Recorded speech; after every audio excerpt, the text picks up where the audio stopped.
Another cup of Maxwell House coffee, George? Sure. Pour me a cup, Gracie. If it's free, I'll have a cup, too.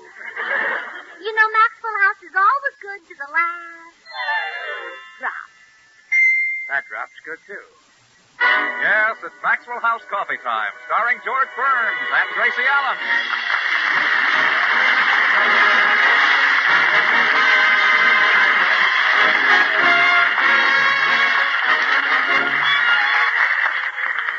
With our special guest, Jack Benny, yours truly, Toby Reed, Joseph Kearns, Harry Lubin of the Maxwell House Orchestra, and Bill Goodwin.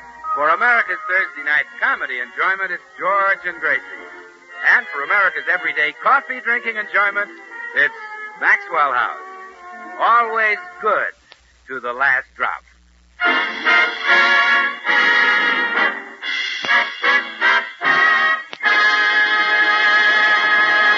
Well, today we find the Burnses sitting in a booth in the Brown Derby restaurant. It seems their old friend, Jack Benny, has invited them to lunch, and they're waiting for him to arrive.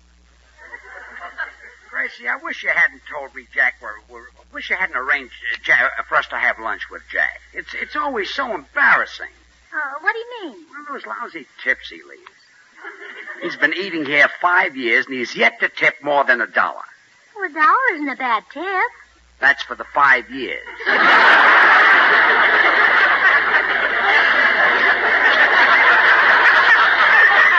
Besides, if we're his guests, he'll make us order crackers and milk.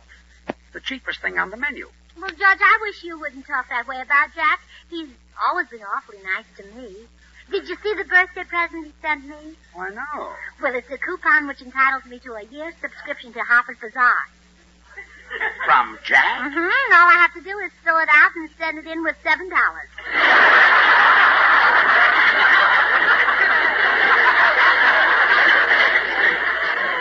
Harper's Bazaar is $6. Well, Jack gets $1 commission. Jack Benny hasn't put his hand in his pocket. January will be 80 years. What can be keeping him? Doesn't he know what time it is? No. He's too tight to buy a watch. It tells time by the sun. Oh, George, tells time by the sun. I'm not kidding. Shh. Here he comes. Oh, hello, George. Hello, Gracie. Oh, hello, Hi, Jack.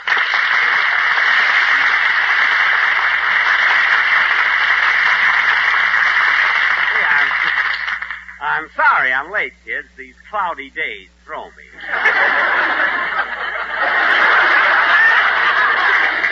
What did I tell you? Oh, waiter, we're ready to order. Yes, sir. Would Madame like to start with a cocktail? Oh, no, thanks. I never drink. I meant a shrimp cocktail. No matter how small it is, I never drink.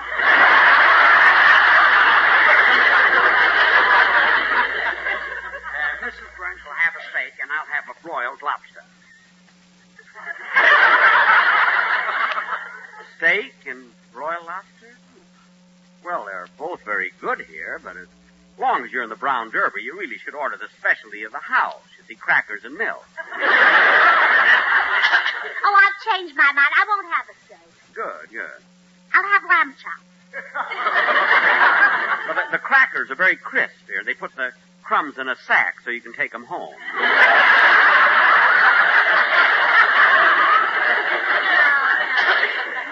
I think I'll have Lambchops. Madame will enjoy the lamb chops. We serve them with little paper panties on. Well, don't your legs get cold? Grace, that's our order, waiter. How about you, Jack? I'll have crackers and milk.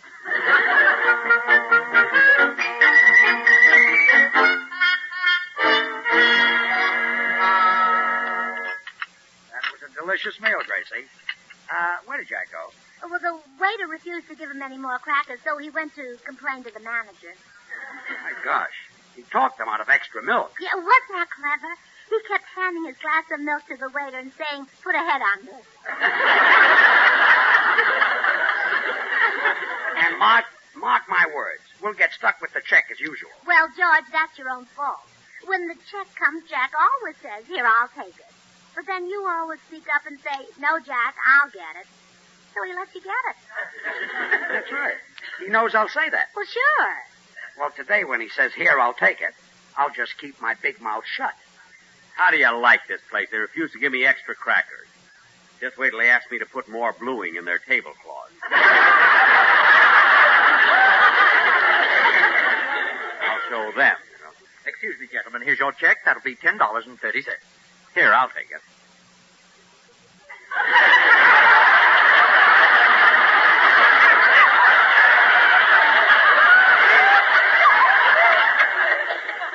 Well, somebody say something. That will be $10.30. You shut up!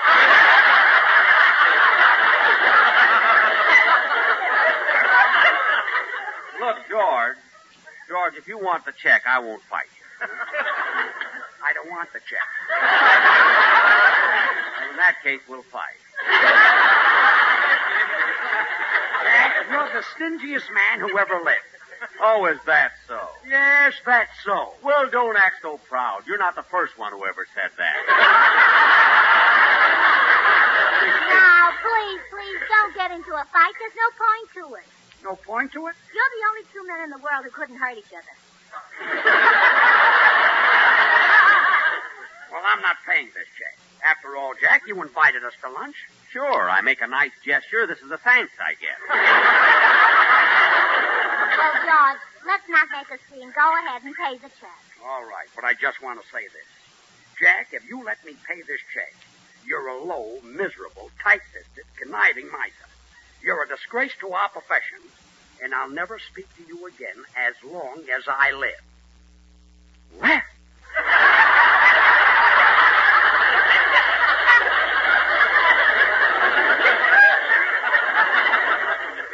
Now, Mr. Burns, if you've finished, I have a few words to say. What are they? Here's the check.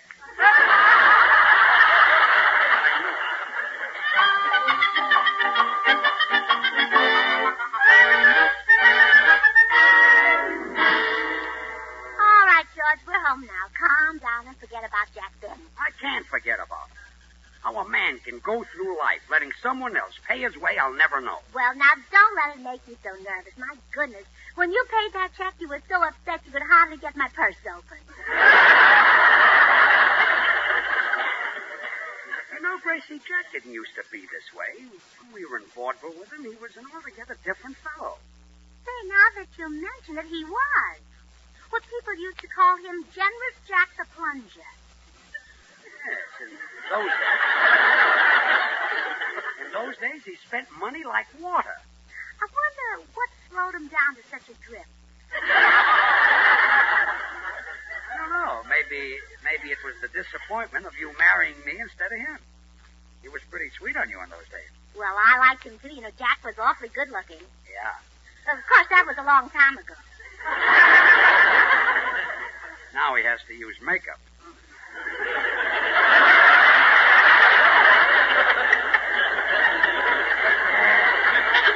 Tell me something, Gracie. Jack Benny was a big star, young, good-looking, talented, loaded with money, and a big spender. I was just a struggling young song and dance man. Why did you marry me instead of Jack? Oh, George, you don't have to ask that, do you? Oh, I guess I don't. Well, good, because I haven't got an answer.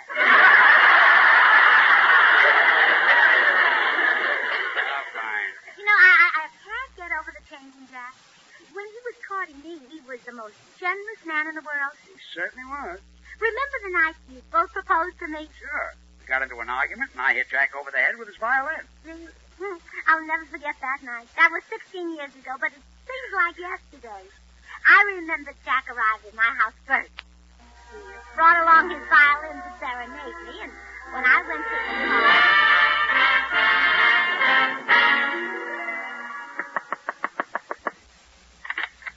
Hi, Gracie. Why, Generous Jack.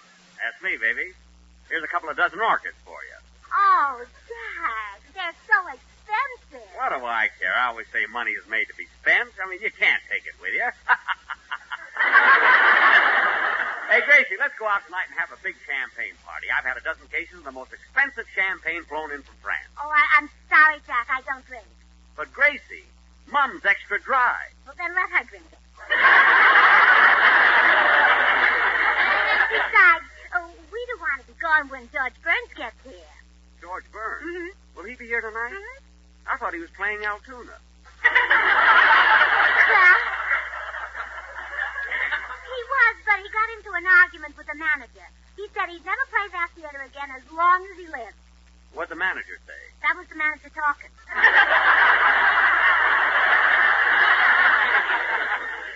Oh, well, Gracie, I'd hoped we'd be alone tonight. There's a question I planned to. I'll tell you what. Let's go for a ride in my new car. You bought another new car? What happened to your stuffed bear cat? The man in the filling station admired it, so I gave it to him.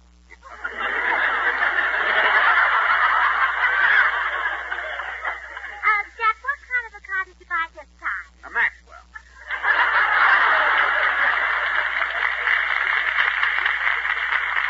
But I probably won't keep it long either. Well, Jack, I can't be gone when George gets here. He's in love with me. Yeah, so am I, Gracie. Will you marry me? Oh, Jack, get up off your knees. You'll ruin your new suit. So what? I'll throw it away. It's old anyway. I've had it since yesterday. Now, Gracie, look, Oh, that must be George. Come in. Hello, Gracie. I just... Jack Benny, what are you doing down on your knees? I'm proposing to Gracie. But, Gracie, I want you to marry me. You? How could you support her? Who's planning to? Look, Gracie, don't marry this broken-down vaudeville hoofer. Well, I think George is a very good dancer. You ought to see him do that adagio dance with his girl partner. It isn't easy to throw a person 10 feet in the air and then catch them. You said it. But that girl hasn't dropped George once. But, Gracie, what future has George got dancing in vaudeville? Vaudeville is dead. It's been killed. Is that true, George? Well, you don't expect him to confess, do you? Well, me, look at I'm a violinist. I can go in that new business called radio. Yeah? Well, listen to this. I love you, I do. You're the only girl that I adore.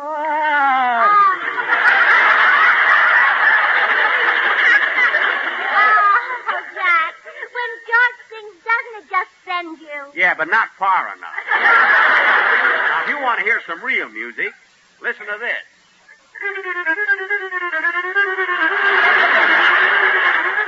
You know, this is called The Flight of the Bumblebee. I've been told I play it very realistically. Oh, you do, Jack. When you play, it actually sings. You did say sing.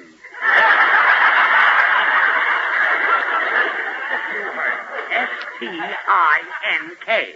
Oh, yeah? Oh, yeah. Well, here's my violin. Let's see what you can do with it. Okay. Here's what I can do with it. Oh. Oh, George, you knocked him unconscious with his violin. Oh, you shouldn't have done that. You might have broken a string. I'll teach him to try to steal my girl. Oh, look, he's coming too. What happened? Where am I? You're at my house, Jack. Who are you? I'm your girl, Gracie Allen. You brought me these orchids, remember? I bought all those orchids? Yes. I must be nuts. They cost a fortune. But you're generous Jack the plunger. Plunger, schmunger. Money doesn't grow on trees. But, Jack, you always say you can't take it with you. Sister, if I can't take it with me, I'll find a way to send it. And you'll get a bill for these orchids tomorrow. Good night.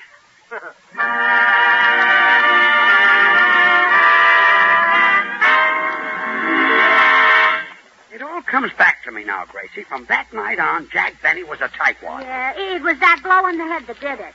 George, do you realize what this means? It's our fault that Jack is stingy. Yeah, I guess you're right. Well, then it's up to us to change him back. Yeah, I've got it. Hit him over the head with his violin again. Yeah, that might do it. But I can't do that again. Why not? Well, we were young guys then. I can't hit a man with gray hair. We'll take it off.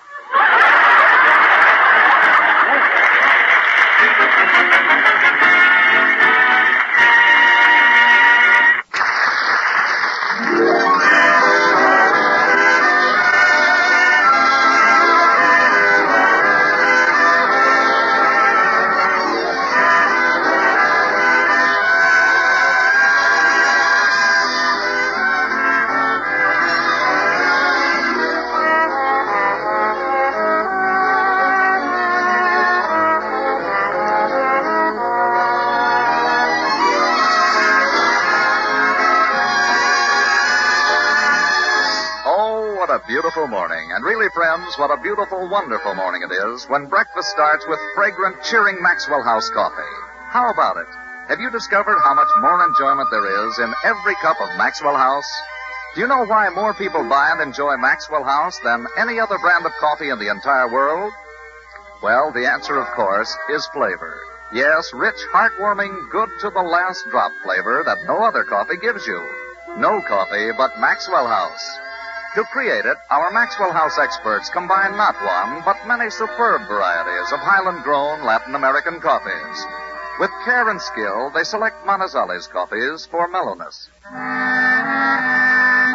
They add Medellins for richness. Other choice coffees contribute robust vigor. And finally, they round out the blend with Bucaramangas for fine, full body.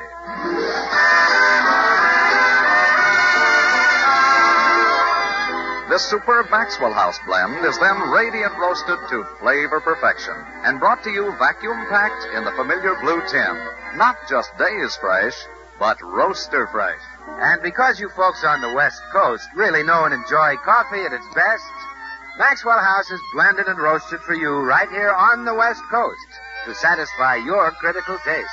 America's favorite brand of coffee, Maxwell House. Always good to the last drop.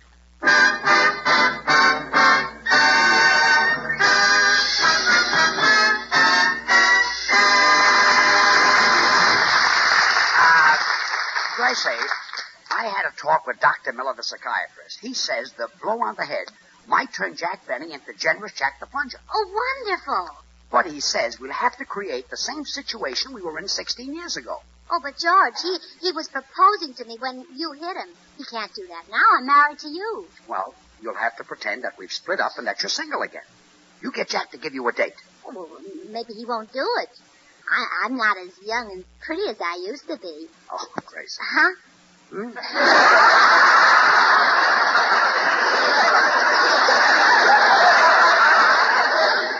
Gracie, you haven't changed since the day I married you. You're young, lovely, sweet, desirable. Oh, thank you, George. You haven't changed either. I haven't? No, you felt the same way about me then. Yeah, well, run along and see Jack.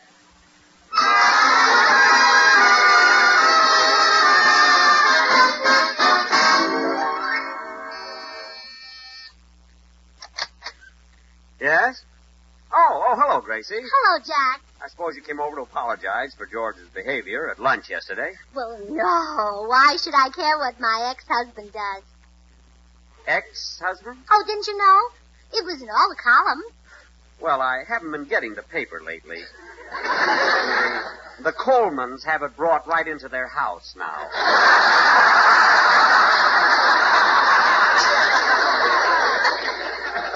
So you and George have called it off, huh? Mm-hmm. I'm single again. I'd even have a date if a very attractive man asked me. I'd love to ask you, of course. I'm not as attractive as I used to be. Huh? Ah, yes, you are, Jack. Oh, go on. I'm much older than I was then. Oh, no, you're not. You're still 39. How come you've never married, Jack? Oh, I guess I've been waiting for you, Gracie. Is there still a chance for me? Well, maybe. You used to say that the girl you married would have everything. Mink coat, Cadillac, diamonds, and all the money she could spend. Do you still feel that way? Certainly. That's why I want to marry you. You've got all those things. Gee, Gracie, we were meant for each other. Now, how about it? Oh, I don't know, Jack. You have to court me first. Again? Uh-huh. Call on me tonight and bring the orchid. But I did all that. That was 16 years ago. Well, didn't you save them? You know, they keep forever in the icebox. Well, as a matter of fact, I do have a lot of the things you gave me. I keep them pressed between the pages of a book. You brought me such nice flowers. I used to bring you candy, too. Yeah, I wish I could get that book open. Well, I'll see you tonight, Gracie. Yeah, well, it's a date, Jack. And be sure to bring your violin. Okay. Shall we have an evening with Beethoven? No, come by yourself.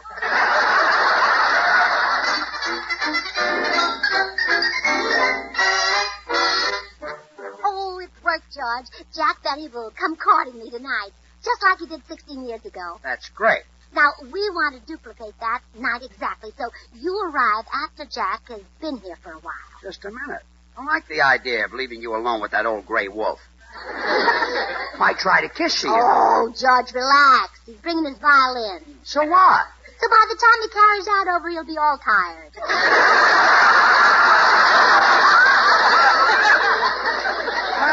Well, okay. I'll go down to the drugstore.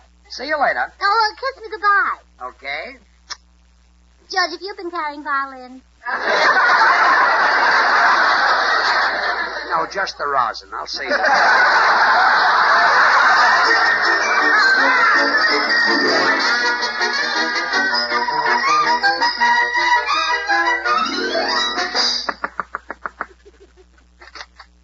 Well, here I am, Gracie. Oh, Jack, how nice to see you. Gee, this is just like old times. Do you still like flowers? Love them. Well, here you are, baby. Here's enough flowers to fill this room. Oh, how nice, a package of seeds.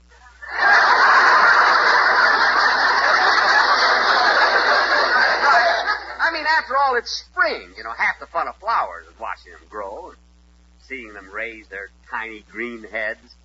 Which reminds me, George won't be around tonight. Oh, yes, Jack, he might drop by later. Well, I better get down on my knees and propose to you right now before he gets here.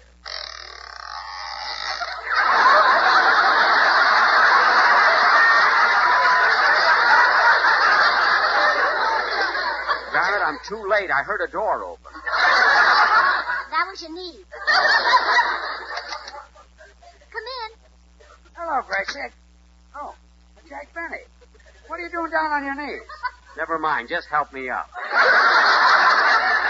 Jack was about to propose to me, George. Well, Gracie, I want you to marry me. You married her once. Give somebody else a chance. Well, George, if you're proposing, get down on your knees like Jack. Okay. Oh, isn't this thrilling? Two fiery lovers bidding for my hand.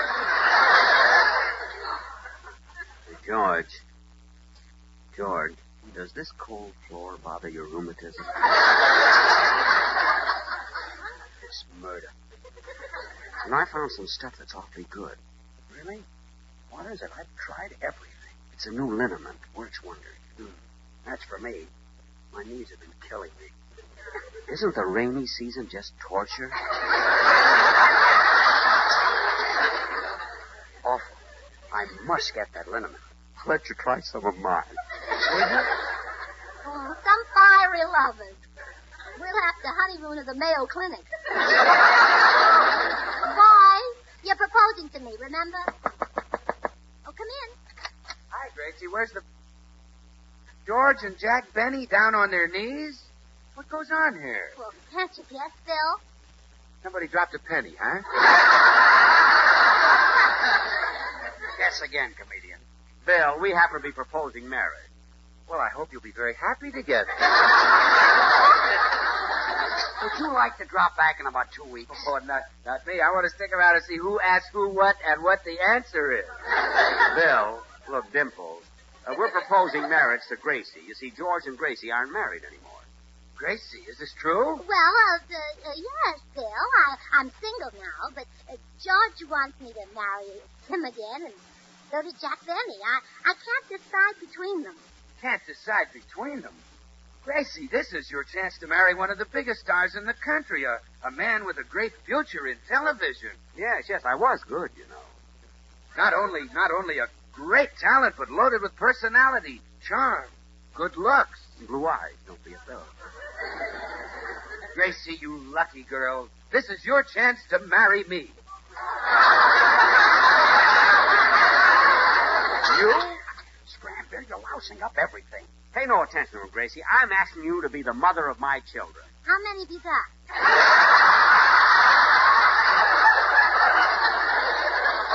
None yet, but in a couple of years or so, I'm sure we'll hear the patter of little feet. Well, marry me, Gracie, and we'll hear the patter of little feet tomorrow. Tomorrow? Sure, you'll be running back and forth to the kitchen bringing me Maxwell House coffee. Think how happy we'll be, Gracie, with rich, delicious, mellow Maxwell House coffee from morning till night. Well, if you're going to get commercial about this, you can marry me and feel her level best.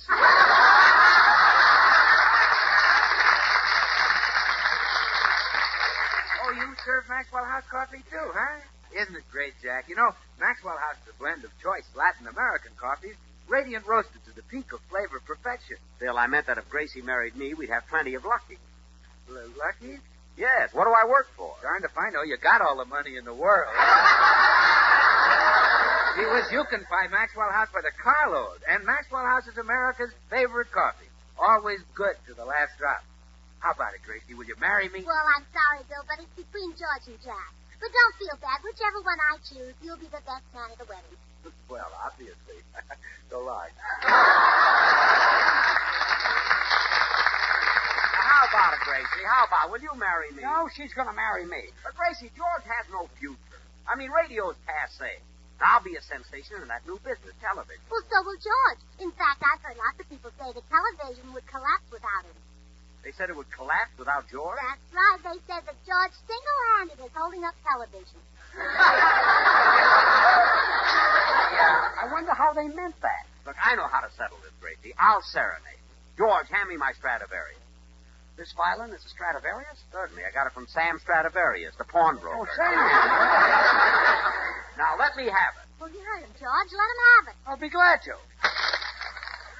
Oh, Well, it happened just like it did 16 years ago. better. This time I hit him before he played.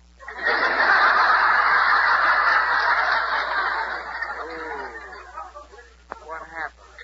Where am I? Well, you're at my house. Who are you? Well, I'm your girl, Gracie Allen. You brought me these seeds, remember? I brought you a package of seeds? What a cheap thing to do. I'll call the florist and have him bring you $100 worth of orchids. Gosh. And a potted plant for your father here. George, burn. Oh. Well, let's all go to Ciro's and have a champagne dinner on me. Mum's extra dry. Hasn't that poor old lady had a drink yet? Gee, what's happened to me? I'm spending money like crazy, and I can't stop. That's right. You're generous Jack again. Again? You mean I've been this way before? Well, sure, you used to be generous Jack the Plunger. Then George hit you over the head with your violin, and you stopped spending money. Getting hit over the head with my violin made me stop spending money? That's right. Jack, put down that violin. Jack, Jack, stop hitting yourself over the head. Jack!